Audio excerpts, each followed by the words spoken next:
Hi, John. How are you today? I'm good, Elliot. How are things? Good. It was great to see you and Sue over the weekend. Had a really nice evening. That's right. And we should say for the record that your son owns a very fun bar in Milwaukee called the Tin Widows. If anybody's ever in Milwaukee and has some time, it's a great place, especially during the holidays. So I just want to mention that as well. Whole sorts of things gone on in the week. Let's start with a recent announcement from the Treasury Department, which is really important for all of us that care deeply about what's happening in Ukraine. The department has announced a disbursement of a $20 billion loan to benefit Ukraine. And particularly, it's going to be repaid with proceeds earned from Russian sovereign assets that have been held by the U.S. for various sanctions-related issues. I think that's very important, especially now since there's some political challenges regarding the support of Ukraine. This was just announced this week, so I wanted to make that clear. And again, also, it is coming from monies from oligarchs and others that have attempted to evade sanctions in many ways. So that was one.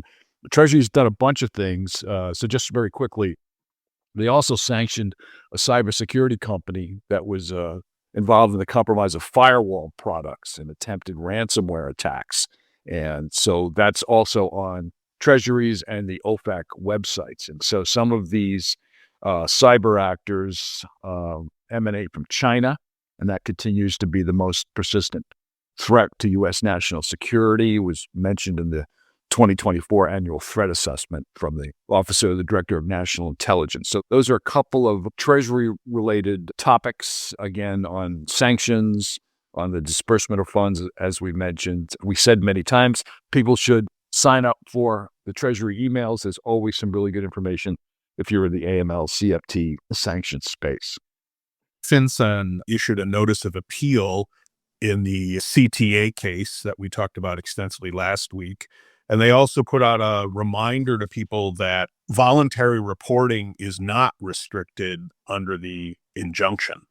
I think you mentioned that you went out and did the registration for your LLC this past week. And as you and I have talked, it's a pretty straightforward process. 15 minutes tops. Yeah, exactly. And that's as you read through some of the instructions. So it's definitely not the burden that some claim it is to simply file. We could talk about other aspects of that. So we're going to be watching that very closely.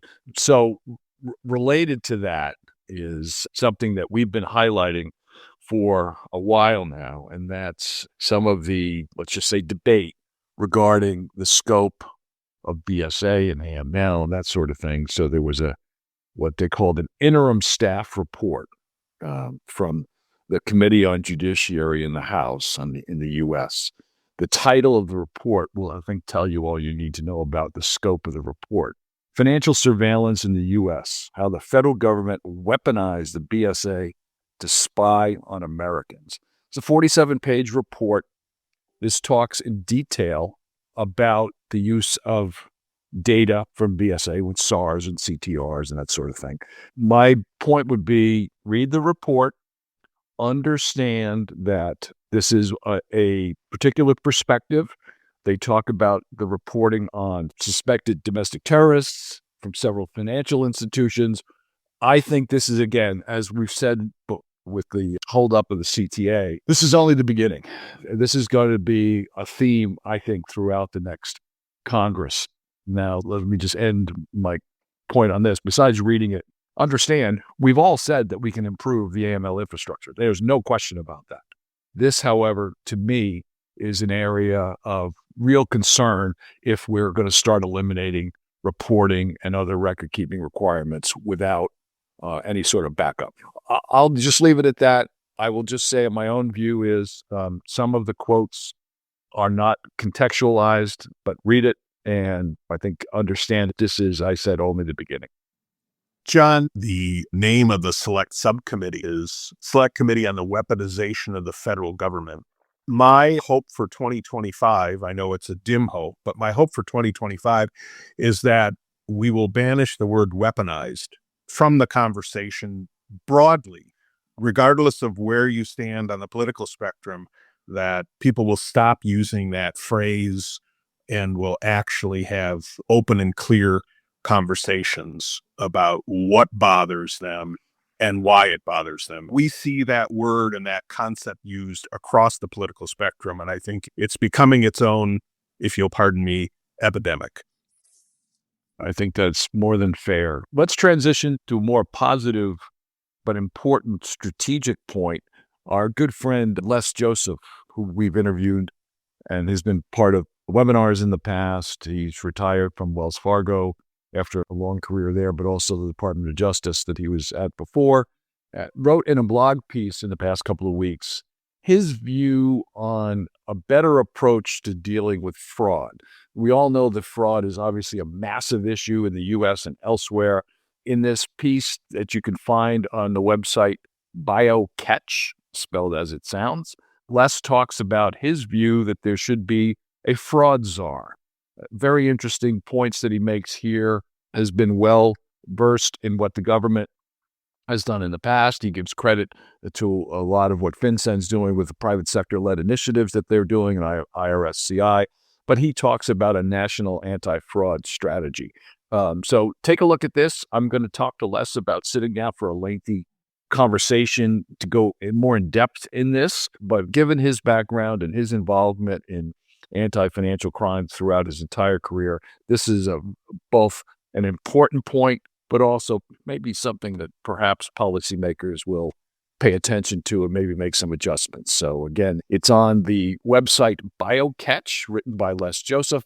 As I said, the title of his piece is "We Need a General in the War Against Fraud." One of the really interesting things for me about Les's piece is that he goes back into other financial crises and legal crises in recent U.S. history, and also looks at how fraud is being dealt with in the UK for insights into what's worked and maybe what hasn't necessarily worked in these major task forces or creation of czar type positions. So I think it's good for that group that's younger than you and me. It's worthy history just to understand that we've used a number of different strategies over the years in the US to deal with things like illicit drugs, the S&L crisis, and other things. I thought a thoughtful piece, as you've already noted, and well worth the read. I agree.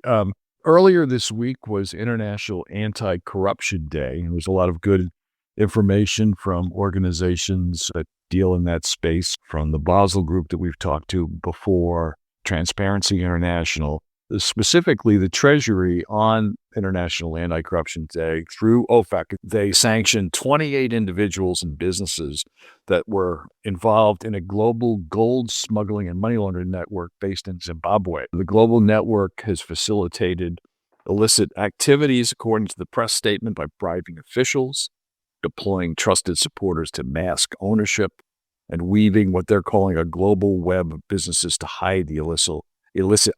The acting undersecretary, Bradley Smith, said across the globe, when corrupt actors like this individual, last name was Bettini, chose to exploit openings in governance structures to benefit themselves and their cronies, communities suffer and public trust is undermined. That's another thing that we've certainly talked about, and experts have sat down with us in various conversations, that the effect that corruption has on communities and economies can't be overstated. An important announcement. Also this week, the Dynamics Sustainability Lab at Syracuse University issued a report as part of the Global Supply Chain Transparency Project, and the report is entitled Forced Labor in Global Supply Chains. It's comprehensive, and it's 70 pages long, but it's worth a look. It talks about the goals and strategies of the overall project. It talks about forced labor in the 21st century and efforts by Customs and Border Protection and Homeland Security and the International Labor Organization, all of whom are, with many others, are working to detect and eliminate modern-day slavery, including forced labor. And for those organizations that are doing third-party risk management efforts, determining whether your counterparties, whether they be vendors or clients or whomever you're contracting with, are using forced labor in any of their operations is becoming more important third-party risk management issue. And a report like this can be helpful just to frame the ideas and the concerns. And there are some red flags pointed out. There's a lot of statistics, of course, and it's a global report. So it's very helpful. Wherever you're doing business, there's information that'll help you. Going back to the cyber issue, the FBI Cyber Division has announced that an individual they call a China-based hacker has been indicted for exploiting zero-day vulnerability to infect more than 80,000 firewall devices worldwide, including a device used by a U.S. agency. This individual worked with just one Silence, a private company that provided services for the Chinese government's Ministry of Public Security and other organizations. A lot going on in the cyberspace.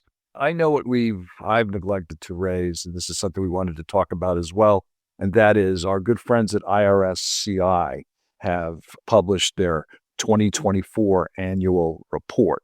This is something that's always useful and valuable for AML practitioners to see what our partners in IRS are working on. This report includes some excellent graphs and charts, that sort of thing. It's also updates on some of the activities. Just a quick look right here, a snapshot, a nice graphic that they have in the report is there's been $2.12 billion in tax fraud identified, $7 billion of other identified financial crime. IRSCI has executed 1,154 warrants, 1,794 referred for prosecution, and a conviction rate of 90%. So there's a lot of other information in that report dealing with tax evasion and money laundering and the fighting fentanyl and dealing with cyber.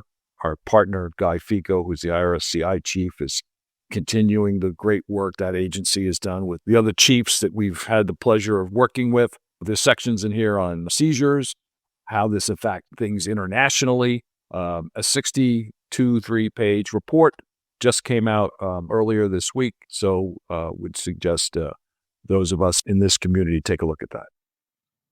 John, I know that we've got a webinar on the 19th of this month about current trends for compliance programs. And I've got a great panel. I'm looking forward to doing that. And I know that you're working on our January webinar, which will be January 23rd of 2025 on human trafficking. And I know that we're continuing to develop the details, but just want to remind folks that they'll be able to sign up for the January webinar as soon as the one next week is finished. As we come to the end of the year and people are taking their last days of PTO, I want to be sure that they remember to connect with our webinar series and other available on our website. Anything else from you, John?